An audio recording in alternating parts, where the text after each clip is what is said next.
গত 3 দিন ধরে কন্টিনিউ রয়্যাল বেঙ্গল টাইগারের সাইটিং পাওয়া যাচ্ছে। এই খলসিবুল থেকে মধুটা সংগ্রহ করে, সে কারণে আমরা এটাকে বলি পিওর মধু। মাঝি আমারে লইয়া চল, যেটিকে বলা হয় ক্যানোপি ওয়াক। এখানে রয়েছে মাতলা, বিদ্যাধরী, হেড়োভাঙা, গাজীখালি, পীরখালি।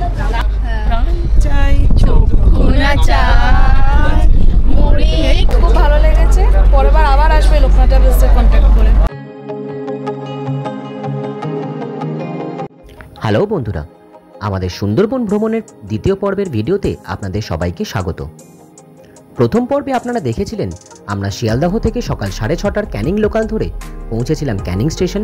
তারপর সেখান থেকে পৌঁছেছিলাম সোনাখালী ফেরিঘাট। তারপর সোনাখালী ফেরিঘাট থেকে শুরু হয়েছিল আমাদের সুন্দরবন ভ্রমণের লঞ্চ যাত্রা। আশা করি প্রথম পর্বের ভিডিওটি আপনাদের সকলেরই খুব ভালো লেগেছে। যারা এখনও সেটি দেখে উঠতে পারেননি, ঝটপট আমাদের চ্যানেলে গিয়ে দেখে নিতে পারেন। এছাড়াও এই ভিডিও ডেসক্রিপশন বক্সে এবং আই বাটনে লিঙ্ক দিয়ে দেবো, সেখান থেকেও আপনারা দেখে নিতে পারেন। আজকের এই দ্বিতীয় পর্বের ভিডিওতে থাকছে অনেক কিছু, থাকছে আরও অনেক মজা। তাই আর বিলম্ব না করে ঝটপট ভিডিওটা শুরু করা যাক। গত পর্বে আপনারা দেখেছিলেন আমরা লোকনাথ ট্রাভেলসের তত্ত্বাবধানে প্রথম দিন এসে পৌঁছেছিলাম সুন্দরবনের পাখিরালার হোটেল ডলফিনে। এই পর্বে হোটেল ডলফিন এবং আমাদের রুম আপনাদেরকে ভালোভাবে ঘুরিয়ে দেখাবো। গেট দিয়ে ঢুকে কিছুটা এগোলেই ডান দিকে রয়েছে পরপর সব সুন্দর সাজানো কটেজ। আমরা এই সব কটেজেই ছিলাম। আর এই হলো হোটেল ডলফিনের ডাইনিং এরিয়া। প্রতিদিন রাত্রিবেলা আমরা এখানে বসেই আমাদের ডিনার কমপ্লিট করেছি। আর এই হোটেল ডলফিনের লোকেশনটিও কিন্তু বেশ সুন্দর। ঠিক পিছনেই রয়েছে সুন্দর সবুজ বিস্তীর্ণ ধানক্ষেত। ডাইনিং এরিয়ার বাইরেই রয়েছে হাত ধোয়ার জন্য বেসিন এবং হ্যান্ড ওয়াশ। আর প্রতিটি কটেজের বাইরেই রয়েছে পর্যাপ্ত পানীয় জলের ব্যবস্থা।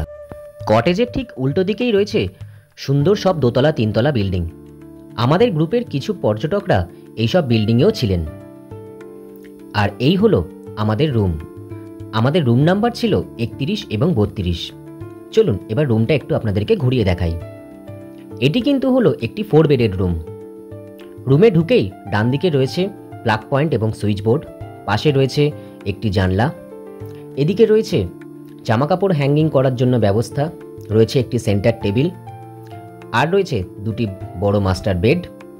ওপরে রয়েছে দুটি ফ্যান, কারণ এটি হলো একটি নন এসি রুম। এছাড়া রুমের চারদিকেই কিন্তু রয়েছে প্লাগ পয়েন্ট এবং সুইচ বোর্ডের ব্যবস্থা। আর রাত্রিবেলা মশার উপদ্রব থেকে বাঁচার জন্য কিন্তু রয়েছে অল আউটের ব্যবস্থা। রুমের ভেতরেই রয়েছে একটি বড় মিরর। শীতের জন্য এনারা ব্ল্যাঙ্কেট দিয়ে দিয়েছেন, আর রয়েছে টাওয়েল। এছাড়া রুমের মধ্যে রয়েছে একটি ডাস্টবিনও। আর রুমের সাথেই রয়েছে একটি অ্যাটাচড ওয়াশরুম। ওয়াশরুমটাও কিন্তু বেশ পরিষ্কার পরিচ্ছন্ন। রয়েছে কল, বালতি, mug, western commode, shower, hand shower. এছাড়া রয়েছে একটি ছোট্ট বেসিন এবং আয়না। বন্ধুরা, আমরা কিন্তু এই রুমে 4 জন শেয়ার করেছিলাম। এটি হলো একটি নন এসি রুম, তাই আমাদের মাথাপিছু খরচ পড়েছিল মাত্র 3000 টাকা।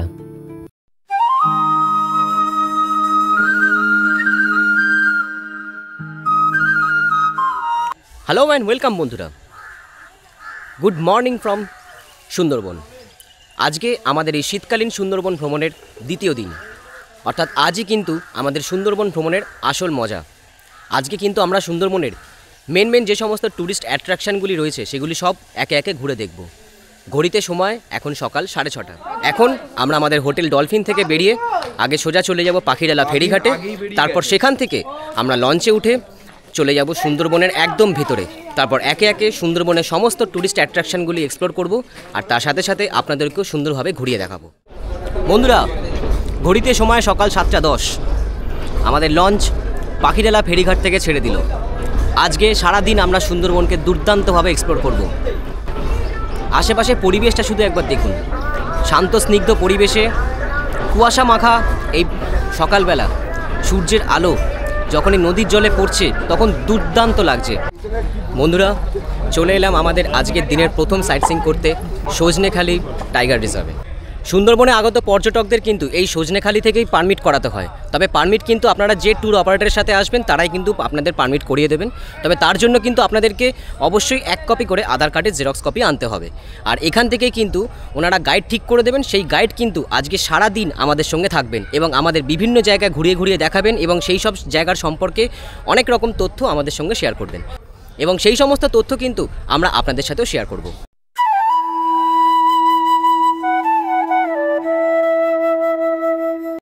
এই সজনেখালি টাইগার রিজার্ভে কিন্তু একটি বিশাল বড় ওয়াচ টাওয়ার রয়েছে। তো আমরা আগে সেই ওয়াচ টাওয়ারটার ওপরে উঠবো, তারপর ওপর থেকে আপনাদেরকে পুরো 360 ডিগ্রি আশেপাশের দুর্দান্ত সুন্দরবনের প্রাকৃতিক ভিউ দেখাবো।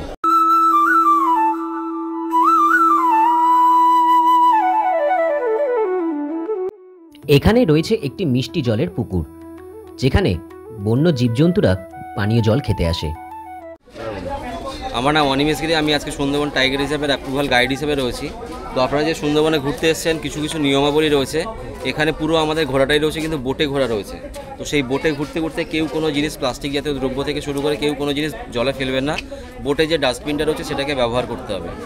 আর এখানকার আরও যে রেস্ট্রিকশান রয়েছে, আমরা বোট থেকে কিংবা কোনো ওয়াচ টাওয়ার থেকে যদি কোনো ওয়াইল্ড লাইফ অ্যানিম্যাল দেখা যায়, কেউ চিৎকার চেঁচামেচি করবেন না, প্লাস কেউ কোনো খাবার দেবেন না।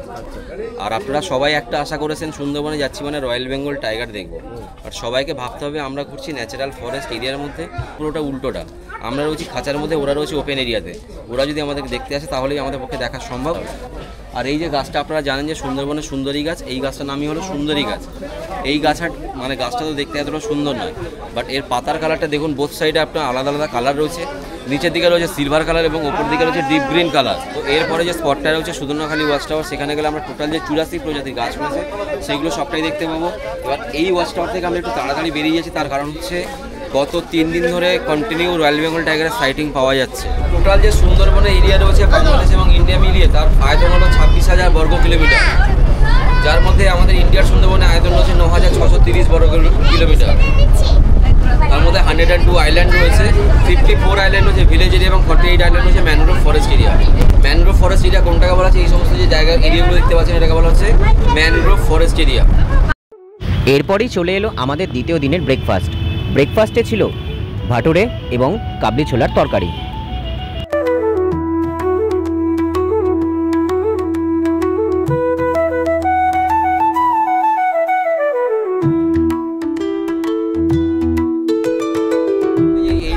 ইন্ডিয়ার সুন্দরবনে রয়্যাল বেঙ্গল টাইগার রয়েছে মোর দ্যান 100+ অ্যাপ্রক্স অ্যাডাল্ট এবং বাচ্চা মিলিয়ে। আর একটা পরিপূর্ণ রয়্যাল বেঙ্গল টাইগারের লেন্থ হয় মুখ থেকে লেজের লাস্ট পর্যন্ত প্রায় 10 থেকে 11 ফিট, যার বডি ওয়েট হয় প্রায় 180 থেকে 250 কেজির কাছাকাছি, পরিপূর্ণ রয়্যাল বেঙ্গল টাইগার। তো আমাদের সুন্দরবনে আপনারা যে ঘুরতে এসেছেন, এখানে কী কী জীবজন্তু রয়েছে, জীবজন্তুর মধ্যে রয়েছে royal Bengal tiger, spotted deer, wild boar, jungle cat, leopard cat, fishing cat, smooth coated water monitor, lizard, dolphin, crocodile, jellyfish, অনেক প্রজাতির পাখি রয়েছে এবং অনেক প্রজাতির বিষাক্ত সাপ কিন্তু সুন্দরবনেই দেখা যায়। বিষাক্ত সাপের মধ্যে কী কী রয়েছে, তাদের মধ্যে রয়েছে আপনার কিং কোবরা রয়েছে, রাসেল ভাইপার রয়েছে, red tail, green pit viper, কালাস, কেউটে, পেদাছ, এত প্রজাতির বিষাক্ত সাপ কিন্তু সুন্দরবনেই দেখা যায়। বন্ধুরা, সজনেখালি দেখে আমরা ব্রেকফাস্ট করে নিলাম। ব্রেকফাস্টের পর কিন্তু আমরা এখন চলে এলাম আমাদের নেক্সট স্পট সুন্দরখালি টাইগার রিজার্ভ দেখতে। গেট দিয়ে ঢুকেই বাঁদিকে রয়েছে বনবিবি এবং বাঘ দেবতার মূর্তি, যা এখানকার স্থানীয় মানুষদের কাছে খুবই জাগ্রত। মিলে ছোটোবেলায় পড়েছি যে আপনার শ্বাসমূল, ঠেসমূল, এই যে গাছটা দেখতে পাচ্ছেন, এই গাছের গায়ের থেকে যে জাস্ট ঝাড়ি ঝাড়ি নেমে এসছে, এটা নাম হলো, এই গাছটার নাম হলো গর্জন গাছ। যে গর্জন গাছে কিন্তু ঠেসমূল হয়। আর লাল ফুল টাইপের যেটা হয়ে রয়েছে, এটা নাম হলো কাঁকড়া গাছ। টোটাল যে 84 প্রজাতির গাছ রয়েছে, প্রত্যেকটা গাছেরই কিন্তু ফল ফুল হয়। বাট খলসি গাছে যখন ফুল হয় তখন কিন্তু আদার্স কোনো গাছে ফুল হয় না। সেই সময়টা মৌমাছিরা কী করে, এই খলসি ফুল থেকে মধুটা সংগ্রহ করে, সে কারণে আমরা এটাকে বলি পিওর মধু। এই সুধন্যখালিতে রয়েছে একটি ওয়াচ টাওয়ার, যেখানে উঠলে দেখতে পাওয়া যায় দূর দূরান্ত পর্যন্ত বিস্তৃত ঘন সবুজ নিবিড় ম্যানগ্রোভ অরণ্য। এখানেও রয়েছে জীবজন্তুদের পানীয় জলের জন্য একটি মিষ্টি জলের পুকুর।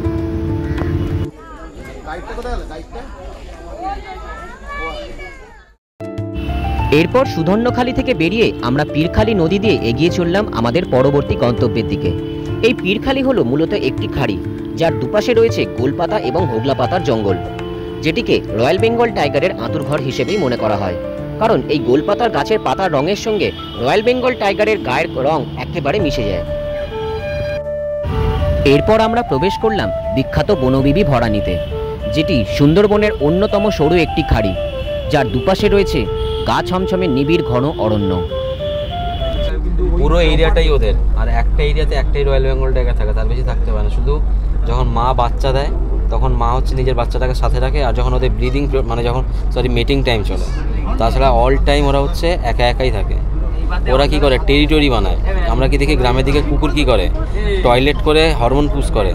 এখানেও কি হয় আপনার, ওরা 6 ঘন্টার জন্য টেরিটরি বানায়। কীভাবে, ওরা যখন একটা আইল্যান্ড থেকে আর একটা আইল্যান্ডে সাঁতার কেটে চলে যায়, তখন গিয়ে গাছের গায়ে টয়লেট করে হরমোন পুশ করে। নেক্সট যেটা করে, যেটা থেকে যায়, যেটা দেখে ওরা চিনতে পারে, সেটা হচ্ছে পায়ের আঁচড়।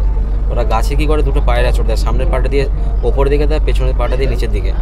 তো যখন একটা আইল্যান্ড থেকে আরেকটা আইল্যান্ডে যায়, পুরো জঙ্গল ঘুরে ওরা ওই আঁচড়টাকে খোঁজার চেষ্টা করে। যদি আঁচড়টা মেলে তাহলে ভাবে যে না ওটা ওর এরিয়া, আর যদি না মেলে তখন ভাবে যে এটা ওর এরিয়া। তখন ওরা কী করে, ওই এরিয়া থেকে বেরিয়ে আসার চেষ্টা করে। বাট বেরিয়ে আসার পূর্বে যার এরিয়াতে ঢুকেছে তার সাথে যদি লড়াই শুরু হয়, সেই লড়াই যে জিতবে 6 ঘন্টার জন্য সেই এরিয়াটা তার। এই ম্যানগ্রোভ ফরেস্ট এরিয়ার মধ্যে একটা রয়্যাল বেঙ্গল টাইগারের লাইফ স্প্যান থাকে 10 to 15 ইয়ার্স, কিন্তু যারা জুতে থাকে তাদের লাইফ স্প্যান থাকে 20 থেকে 25 ইয়ার্স। এখানে যত জীবজন্তু রয়েছে প্রত্যেকটা জীবজন্তু পার ইয়ার বাচ্চা দিতে পারে, কিন্তু রয়্যাল বেঙ্গল টাইগার 2 বছর অন্তর বাচ্চা দেয় এবং একসাথে 4টে বাচ্চা দেওয়ার ক্ষমতা রাখে। এই সুন্দরবন কেবলমাত্র একটি বনভূমিই নয়, এটিকে উপকূলীয় অঞ্চলের রক্ষা কবচও বলা যায়।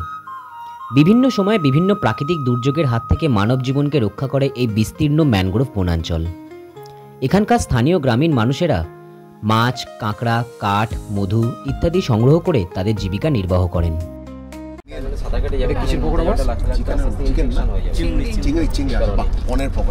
আমরা এখানে ট্র্যাক করতে পারি কিভাবে, পাক মার্কস থেকে। থ্যাংক ইউ পাক। বন্ধুরা, এই মুহূর্তে আমরা চলে এসেছি আমাদের নেক্সট স্পট সুন্দরবনের বিখ্যাত দোবাকি ক্যাম্পে। আর এখানে রয়েছে একটি সুন্দর ব্রিজ, যেটিকে বলা হয় ক্যানোপি ওয়াক। এটি কিন্তু একটি ঢালাই করা ব্রিজ, যেটি প্রায় 500 মিটার মতো লম্বা এবং দুপাশে কিন্তু প্রায় 12 থেকে 13 ফুট মতো উঁচু ফেন্সিং করা রয়েছে। আমরা রয়েছি খাঁচার ভিতরে, বন্য জীবজন্তু রয়েছে খাঁচার বাইরে। এক দুর্দান্ত অভিজ্ঞতা। সুন্দরবন এলে কিন্তু এই জায়গাটি একদমই মিস করবেন না।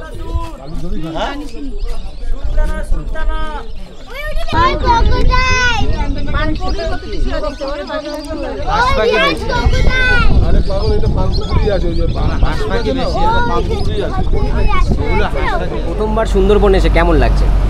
অ্যাজ এ ট্যুরিস্ট হিসাবে আমি প্রথমবার এটা আমার সুন্দরবন আসা।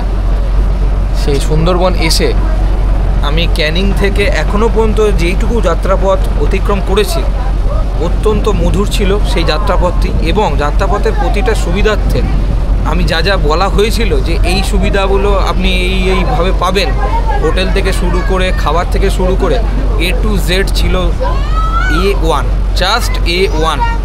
সেটা আপনারা আসুন, লোকনাথ ট্রাভেলসের সঙ্গে মিশুন, থাকুন একসঙ্গে, যাত্রাপথে চলুন, তবেই বুঝতে পারবেন লোকনাথ ট্রাভেলস কী জিনিস।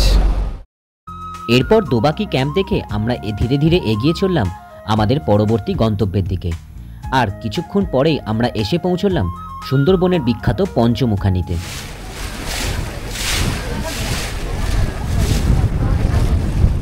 আমরা যে ঝড়খালি যাচ্ছি, এই নদীটা ক্রস করার পরে যে ছোটো নদীতে ঢুকবো ওটাকে বলা হয় হেড়োভাঙা নদী। আর আমাদের বাঁ দিক থেকে চলে গেছে আপনার বে অফ বেঙ্গল। এখান থেকে যদি বাই বোর্ড আমরা জার্নি স্টার্ট করি 8 থেকে 9 ঘন্টার মধ্যে চলে যাবো গঙ্গাসাগর। এখানে রয়েছে মাতলা, বিদ্যাধরী, হেড়োভাঙা, গাজীখালি, পীরখালি। বাট আপনি এখানে জিপিএস ট্র্যাকগুলো দেখতে পাবেন, দুটো নদী শো করছে, মাতলা আর বিদ্যাধরী।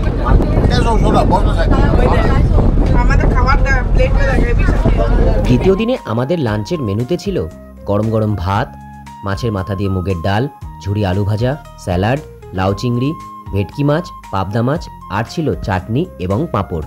বন্ধুরা, দোবাকি ক্যাম্প দেখে লাঞ্চ সেরে আমরা এখন চলে এলাম আমাদের আজকের দ্বিতীয় দিনের লাস্ট সাইট সিইং পয়েন্ট করতে, সুন্দরবনের বিখ্যাত ঝড়খালিতে।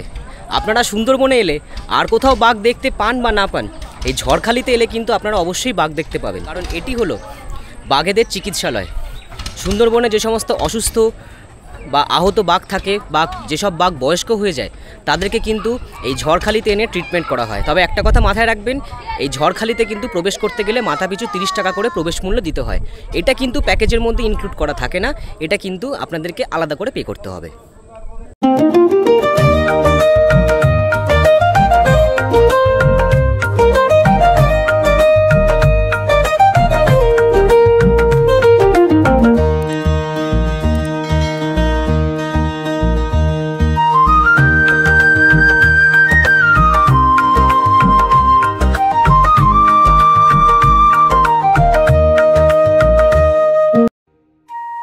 ঝড়খালি ঘুরে দেখার পর পরন্ত বিকেলের অস্তগামী সূর্যের অসাধারণ সৌন্দর্য দেখতে দেখতে এরপর আমরা বিদ্যাধরী নদীর ওপর দিয়ে ধীরে ধীরে এগিয়ে চললাম পাখিরালাতে আমাদের হোটেলের উদ্দেশ্যে। যদিও পৌঁছতে আমাদের বেশ অনেকটাই লেট হয়ে গেছিল, তাই রাত্রিবেলা ফ্রাইড রাইস আর চিকেন কষার সাথে ডিনার কমপ্লিট করে আমরা তাড়াতাড়ি করে ঘুমিয়ে পড়েছিলাম। গুড মর্নিং বন্ধুরা, গুড মর্নিং ফ্রম সুন্দরবন। আজ আমাদের এই শীতকালীন সুন্দরবন ভ্রমণের থার্ড অর্থাৎ শেষ দিন। ঘড়িতে সময় এখন সকাল 8টা। আমরা এখন আমাদের হোটেল ডলফিন থেকে বেরিয়ে আগে সোজা চলে যাব পাখিরালা ফেরিঘাটে। তারপর সেখান থেকে আমরা লঞ্চে উঠে পড়ব। লঞ্চে কিন্তু আমাদের ব্রেকফাস্ট হবে, লাঞ্চ হবে এবং মাঝে কিছু সাইট সিংও আছে। তারপর কিন্তু লাঞ্চের পর আমরা সোজা পৌঁছে যাব সোনাখালি ফেরিঘাটে। কেমন লাগলো? খুব সুন্দর লাগলো। খালি একটা কথাই বলবো, আপনারাও আসুন, আপনারাও এনজয় করুন, ভালো লাগবে। আর লোকনাথ ট্রাভেলসের সঙ্গে ঘুরতে এসে কেমন লেগেছে? অসাধারণ এক কথা। মাঝখানে বলার ইয়েস, খুব ভালো লেগেছে। আসুন, ঘুরুন, এনজয় করুন, ফুল এনজয়। সুন্দরবনে না সত্যি খুব ভালো লেগেছে, বাট মনটা খারাপ হয়ে যাচ্ছে, আজকে বাড়ি চলে যাচ্ছি বলে। বোট ছাড়ার কিছুক্ষণ পরেই চলে এলো তৃতীয় দিনের আমাদের ব্রেকফাস্ট। ব্রেকফাস্টে ছিল লুচি আর ছোলার ডাল।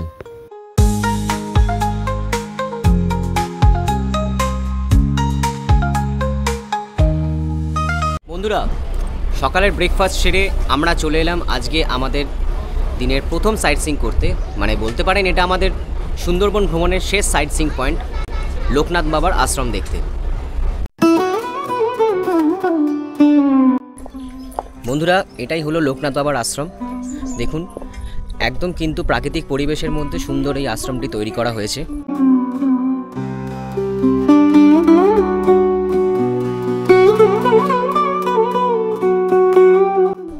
আর এই আশ্রমের ঢোকার পথে যে রাস্তাটি রয়েছে সেই রাস্তায় কিন্তু দুপাশে এখানকার স্থানীয় লোকেরা অনেক রকম জিনিসপত্র বিক্রি করছেন। আসুন, সেই তাল পাতার এক সেপাই ছিল, বলছি শোনো গল্প, হাত পা আতার পাতার কাটি, ওজন ছিল অল্প। ভৌগোলিকগত অবস্থান, পরিবেশগত জীববৈচিত্র্য, মানব জীবনের প্রতি এর উপকারিতা, এছাড়াও আরও নানান বৈশিষ্ট্যের কারণে এই বিশাল ঘনসবুজ ম্যানগ্রোভ অরণ্য সুন্দরবনকে 1997 সালে ইউনেস্কো ওয়ার্ল্ড হেরিটেজ সাইট হিসেবে চিহ্নিত করা হয়। আর তাই প্রতি বছর দেশ বিদেশ থেকে প্রচুর পর্যটক এখানে ছুটে আসেন। মূলত সারা বছরই সুন্দরবনে ঘুরতে আসা যায়, তবে বর্ষাকালীন ইলিশ উৎসবের সময় এবং নভেম্বর থেকে মার্চ শীতকালের এই সময়টাই কিন্তু সবচেয়ে বেশি পর্যটক এখানে আসেন। তাহলে বন্ধুরা, এই শীতের ঝটপট লোকনাথ ট্রাভেলসের সঙ্গে 2 রাত 3 দিনের জন্য সুন্দরবন প্যাকেজ ট্যুরটা বুক করেই ফেলুন। মাঝি আমারে লইয়া চল, এই তো নিয়ে যাচ্ছি নিঝুম রাতে লইয়া চল, সঙ্গে কি লইয়া যাবে? শীতল মাসে সখার দেশে, দূর বহু দূর বহু দূর। আরে লোকনাথ ট্রাভেলসের সাথে এসে কেমন লেগেছে? খুব মজা, এতটা ধারণা করতে পারিনি, অতিরিক্ত। এনাদের পরিষেবা আপনাদের ভালো লেগেছে? খাবার দাবার দারুণ দারুণ। আবার আসবেন? পরের বার আসলে কি আবার লোকনাথ ট্রাভেলসের সঙ্গেই আসবেন? তবে অবশ্যই দেবো। আপনাদের কেমন লাগলো? ভীষণ ভালো, ভীষণ। এদের পরিষেবা খুবই ভালো। যেটুকু আশা করেছিলাম তার থেকে অনেক বেশি। ম্যাডাম, আপনার কেমন লেগেছে? খুব ভালো লেগেছে, পরের বার আবার আসবে লোকনাথ ট্রাভেলসের কন্ট্যাক্ট। লাগছে বল? খুব ভালো লাগছে। চালাচ্ছ গাড়ি? প্রথমবার যাচ্ছি তো। শেষ দিনে আমাদের লাঞ্চের মেনুতে ছিল গরম গরম ভাত, ডাল, ঝুরি আলু ভাজা, স্যালাড, মাছের মাথা দিয়ে বাঁধাকপির তরকারি, কাতলা মাছের ঝোল, কাঁকড়ার ঝাল, আর ছিল সাথে চাটনি এবং পাঁপড়। লোকনাথ ট্রাভেলসের সঙ্গে সুন্দরবন ঘুরতে এলে কিন্তু খাওয়া দাওয়া নিয়ে কোনো কথাই হবে না। তো বন্ধুরা, 2 দিন আগে যেখান থেকে শুরু করেছিলাম আবার সেখানে ফিরে চলে এলাম আমরা সোনাখালি ফেরিঘাটে। কীভাবে যে এই 3টে দিন কেটে গেল টেরই পেলাম না। তো এভাবেই কিন্তু আমাদের এবারের শীতকালীন সুন্দরবন ভ্রমণ শেষ হলো। আপনাদেরকে আগেও বলেছি, আবারও বলছি, আমাদের এই শীতকালীন সুন্দরবন ভ্রমণটা কিন্তু ছিল 2 রাত 3 দিনের প্যাকেজ। আর আমরা এই টোটাল ট্যুর প্যাকেজটা বুক করেছি সুন্দরবন লোকনাথ ট্রাভেলসের সঙ্গে। এদের কন্ট্যাক্ট ডিটেলস আমি স্ক্রিনে এবং ডেসক্রিপশন বক্সে দিয়ে দেবো, আপনারা চাইলে যোগাযোগ করে নিতে পারেন। Loknath travels, thank you. আবার আসছেন তো তোমরা সবাই? ভিডিওটা কেমন লাগলো কমেন্ট করে জানাতে ভুলবেন না কিন্তু। যদি ভালো লেগে থাকে অবশ্যই একটা লাইক আর শেয়ার করে দেবেন। আর এরকম আরও অনেক সুন্দর সুন্দর নতুন নতুন ভিডিও দেখার জন্য কিন্তু অবশ্যই চ্যানেলটা সাবস্ক্রাইব করে পাশে থাকা বেল আইকনটি প্রেস করে দেবেন। তো আজকের ভিডিওটা এখানেই শেষ করছি। এরপর আবার নতুন কোনো জায়গার নতুন কোনো ভিডিও নিয়ে খুব তাড়াতাড়ি আপনাদের সঙ্গে দেখা হচ্ছে। ততক্ষণের জন্য সবাইকে টাটা, সবাই সঙ্গে থাকুন, ভালো থাকুন, সুস্থ থাকুন, দেখতে থাকুন।